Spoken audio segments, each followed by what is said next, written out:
للصائم فرحتان فرحة عند افطاره یو خوشحالی چې کوم دی هغه د افطار په وخت کې ده افطار روزه ماتولو ته وایي او روزه ماتول چې کوم دی دا په دوه قسمه باندې یو ته وایي افطار اصغر نو بل ته وایي افطار اکبر پوهېږې بهمن یعنې یو ورکوټی افطار یې دی روزه ماتول او بل لوی روزه ماتی دی دا دواړه په دنیا کې بنده تحصیلوي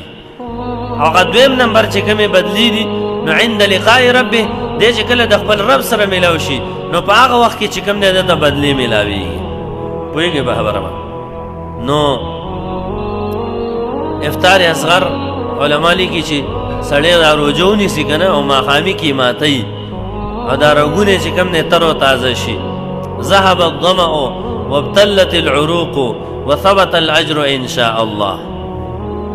او د دې تنده ختم شي رګونه چې کوم دی لاندې شي نو دې ته چې کوم دی افطار اصغر ویل کېږي الله رب عزت دا موږ را نصیب کړی او د هغې چې کوم اجرونه او ثوابونه دي هغه هم الله رب عزت موږ را نصیب کړي خو دویم نمبر دی افطار اکبر افطار اکبر چا ته ویلی کېږي د اختر ورځې ته ویلی کېږي او اختر ته ویلی کېږي نو حدیث نه دا خبره ثابته شوه چې ګوره یو خوشحالي و بنده ته چې کوم دی د ورکوټي افطار د روجماتي په وخت کې چې کوم دی حاصلېږي اجرونه په هغه ټیم کې هم الله موږ له راکوي او دین علاوه ظاهري خوشحالي هغه الله رب عزت موږ له راکوي او دویم نمبر رسول الله صلی الله علیه وسلم فرمایي چې دته به خوشحالي دا د اختر په ورځ باندې حاصلېږي که موږ تاسو د هغه اجرونو نه خبر شو چې الله رب عزت کم مونږ ته د دې اعمالو په عوض کې راکوي نو ظاهره خبره ده چې مونږ به ډېر زیات خوشحاله وو حدیث کې راځي رسول الله صلی الله علیه وسلم فرمایي چې په جنت کې ډېرې دروازې دي او هرې دروازې نه به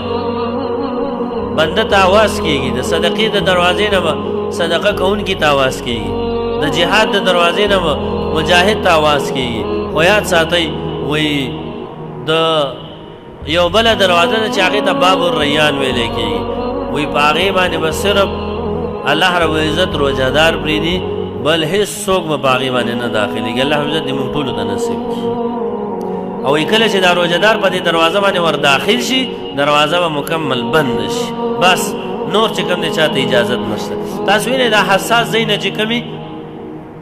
حساس ځای نه په هغې کې صرف هغه کس پرېږدي چې د هغه سره ثبوت وي د هغه سره کارډ وي او چې کارډ نه وي وایي ناټ الاؤډ په دې دروازه باندې ته نشې راتلی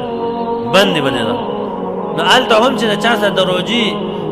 عبادت وي او روجهدار وي هغه سړی به چې کوم دی په دې دروازه باندې پرېږدي او باقي به هغه په دې باندې نشي پرېښودلی